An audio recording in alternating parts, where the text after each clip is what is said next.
Allez, soyez honnête, vous avez déjà eu cette pensée, non? Cette petite idée qu'il existe quelque part le partenaire parfait et que quand vous allez le rencontrer, pouf, tout va s'aligner. On appelle ça le syndrome du prince charmant. Alors évidemment, cette histoire du prince charmant, bah, ça nous vient aussi des contes de notre enfance, c'est vrai.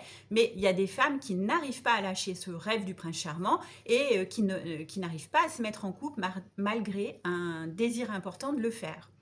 Et là, c'est vraiment intéressant d'essayer de creuser pour comprendre ce qui peut bloquer. C'est exactement le travail que nous avons fait avec une de mes patientes, Clara, qui a pris rendez-vous avec moi et qui me dit, je tombe toujours sur des hommes charmants, mais il y a toujours un petit détail qui cloche. Je trouve toujours un truc qui va pas, un défaut, ils sont trop ceci, ils sont pas assez cela, bref, mission impossible pour elle de trouver quelqu'un qui lui convienne. Alors on échange ensemble et rien dans sa vie ne semble expliquer son comportement répétitif avec les hommes.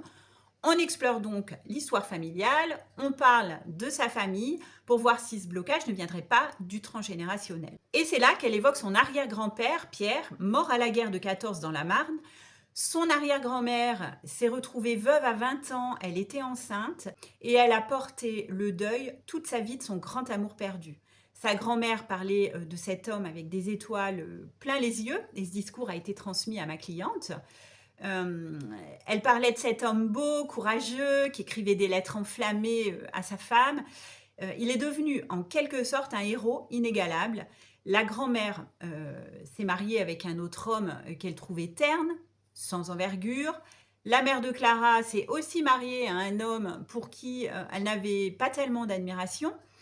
Et elle répétait souvent, le grand amour, souvent, ça finit mal. Donc, vous voyez comment la croyance, elle se met en place, vous commencez à comprendre. En fait, dans cette famille, et plus particulièrement dans cette lignée de femmes, l'homme avec un grand H, c'était cet arrière-grand-père, figé à jamais dans sa perfection héroïque. Tous les hommes réels qui suivaient ne pouvaient être que des copies décevantes. Bref, le travail sur son arbre généalogique a montré que Clara avait hérité non seulement de l'attente d'un héros, mais aussi de la terreur de le perdre. Mieux valait rejeter l'homme réel que de risquer de vivre le drame familial.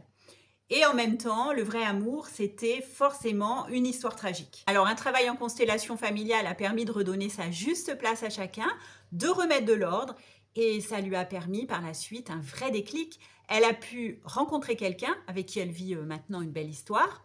En fait, avant, c'était pas possible. La place était prise en quelque sorte.